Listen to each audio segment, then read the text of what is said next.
let Dent take your place.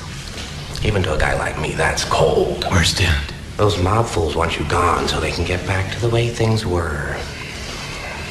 But I know the truth. There's no going back.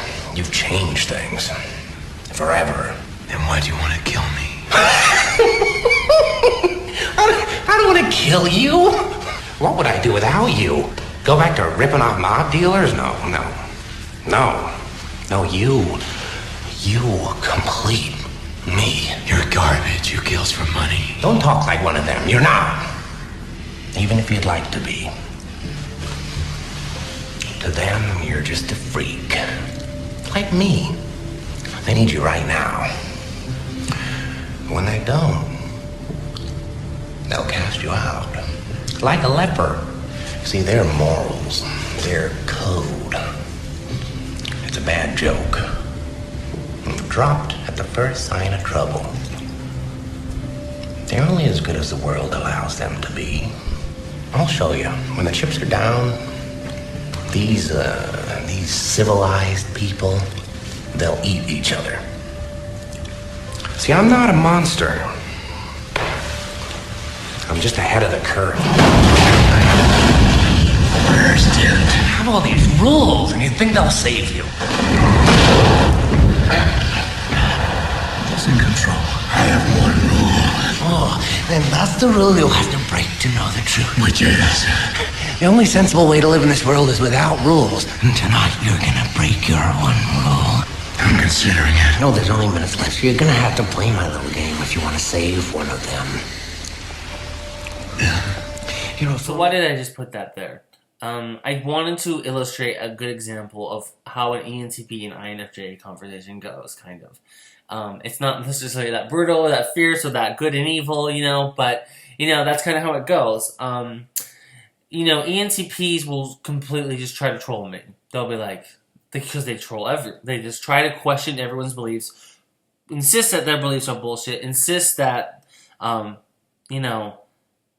there's no meaning. Like, what are you talking about?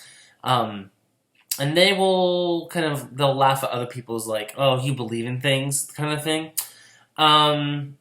They're jokers. They're like higher level jokers. They're not like kicking the ball, we're gonna make you laugh. They're like intellectual jokers. They're, so they're interesting. Loki, the god of the Norse god who plays tricks on people kind of thing. So they're very interesting people.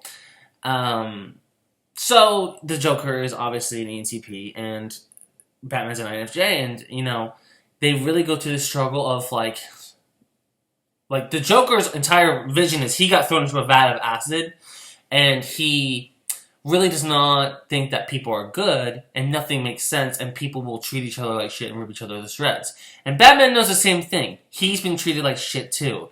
He knows he's different. He's an INFJ. He knows that he's not normal. He's not part of the regular group of people. So this is a deep conflict for Batman. He does not think. I mean, he knows the Joker's right on some level, but he thinks that he's going about it the wrong way. He wouldn't go about it this way. He said, "You don't need to kill people to play this game, out." So I'm not saying that all ENTPs are evil and Jokers and Loki and those horrible people. They're going to be gregarious, outgoing, intellectual, perceiver thinkers. Yeah, like they're going to be, So I think that was a very interesting. I think it kind of went through like how I want to explain it. Another good duo of, I think, ENTP and INFJ is Tyrion Lannister from Game of Thrones when he meets Khaleesi, Daenerys Targaryen in Game of Thrones. And there's a scene at the end of season 6, and they say, like, I don't believe in anything. Like, Tyrion's like, I don't believe in anything. He's like my older brother. I'm just like, he's just like him. He's like this other person I know who's an ENTP. He acts the same way. He is the same way. And he's like, I don't believe in anything. I don't believe in gods. I don't believe in kings. I don't believe in traditions. I don't believe in any, until I met you. And he talking about Khaleesi, and she's the real strong, independent, emotional, but strict in her beliefs, and firm in her beliefs, and but open-minded. But she sometimes the bigger picture, like definitely for me for INFJs, sometimes the bigger picture for an INFJ we can lose sight of the details. Like, for example, Khaleesi, as an INFJ, she wants to get rid of slavery in the fighting pits in the fucking East World, whatever the fuck that place is. Sorry if you don't know Game of Thrones. But she's trying to get rid of the fighting pits and the slavery. And she doesn't realize, like, a year later, like, people really care about those traditions. Like, she's like, fuck those traditions. Like that's how I am. I'm like, I look at people sometimes, like, that's fucking, like, I don't agree with it. So I don't agree with people's traditions most of the time.